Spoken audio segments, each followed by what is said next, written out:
В 2020 году правительство Коми приложило особые усилия для развития образовательной инфраструктуры и укрепления материально-технической базы учебных заведений. Так, например, в Сыктывкарском политехническом техникуме было открыто 5 уникальных мастерских в рамках федерального проекта «Молодые профессионалы». Они оборудованы по стандартам WorldSkills. Тему в рамках отчета перед депутатами Госсовета затронул в своем докладе глава республики Владимир Уйба. Он отметил, теперь у студентов СУЗа есть возможность получать знания не только по стандартным направлениям, таким как электроника и сварочные технологии, но и осваивать совершенно новые компетенции. О том, какие именно, расскажет Елена Кононова. В 3 счета изготовить вот такую кружку или шестеренку студентам политехнического техникума ничего не стоит. Немного усилий, и вот восстановлена сломанная деталь автомобиля. Неважно, что именно – крышка, прокладка, ручка. Все это возможно, нужно лишь немного поколдовать в специальной программе, а после распечатать на 3D принтере. Делать можно и более сложные вещи, благо оборудование мастерской по аддитивному производству позволяет. Будущий техник-механик, студент 3-го курса Евгений Кассев мечтает приобрести такой аппарат для дома. Можно свое дело открыть, да и в быту незаменимый помощник. Допустим, в раковине у нас там часть сломалась, ее только заказывать, но она дорого, только целую раковину. Мы не могли найти, я ее восстановил.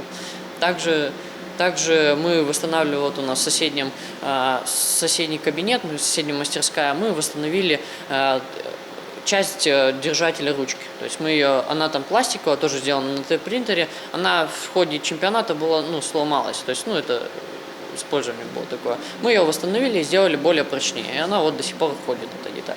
Пока студенты новые навыки осваивают в рамках кружка, но уже с нового учебного года здесь будут готовить специалистов будущего, техников-технологов по аддитивным технологиям.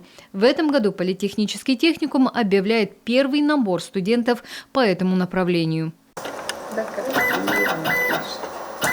А здесь можно вырезать и гравировать все, что угодно – дерево, металл, стекло, сделать любые сувениры. Недавно студенты к столетию Коми изготовили деревянные пазлы в форме карты республики. Мастерская лазерных технологий тоже единственная в своем роде. В региональных учебных учреждениях, кроме политехнического техникума, больше нет нигде. Лазеры вообще используются в разных отраслях. Начиная от медицины, заканчивая военной отраслью. Поэтому это очень перспективное направление. Для будущего слесаря-автоэлектрика Михаила Туголукова это не просто хобби. В этой компетенции молодой человек занял первое место в республиканском этапе конкурса профессионального мастерства WorldSkills. Здесь можно сделать все, что угодно, то, что и душе понравилось, все, что задумал, спроектировать. Там подобрать размеры, вырезать любую форму почти что. Проявлять креатив в полной мере. А в мастерской интернет-вещей студентов учат управлять процессом производства, не выходя из кабинета, сидя за монитором, при помощи интернет-программы. Сегодня это активно используется и в быту. Например, посредством гаджета можно включить дома чайник, находясь еще на работе. Но эти технологии особенно актуальны для промышленных предприятий, например, по производству автомобильных кузовов.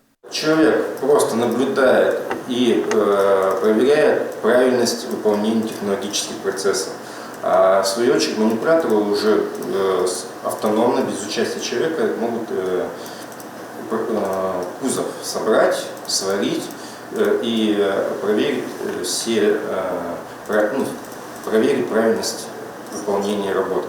В этой мастерской более привычное направление, на одной из самых востребованных на рынке труда – сварочные технологии. Здесь все оборудовано по требованиям безопасности. Защитное стекло и шторы, вентиляция, каждый сварочный аппарат изолирован. В каждой кабинке удобный стол, где изделие можно закрепить в любом положении. Все, что мы вокруг видим, создано при помощи сварки. Мы пользуемся водой, поступает она к нам по трубам, ездим на автомобилях, самолетах. Это все тоже изготовлено при помощи сварки. Уникальные мастерские в техникуме действуют уже больше полугода. За это время новые навыки получили не только студенты. Здесь старшеклассники во время школьных каникул. В профориентационном лагере выбирают себе будущую профессию. Здесь же повышают квалификацию педагоги школ, СУЗов республики и специалисты предприятий. Также нужно отметить, что Мастерские были задействованы при реализации проекта по обучению граждан, пострадавших от коронавирусной инфекции. Сейчас мастерские будут использоваться, и уже со вчерашнего дня в мастерских запущен проект, это содействие занятости, федеральный проект, набрана группа, обучаются те граждане, которые хотят повысить свои квалификации, быть востребованными на рынке труда, либо трудоустроиться. И это перспективные компетенции направлены прежде всего на развитие будущего республики. Получить современные, а главное востребованные на рынке труда специальности благодаря таким мастерским можно теперь и в Коми. Елена Кононова, Вячеслав Беспалов, телеканал Юрган.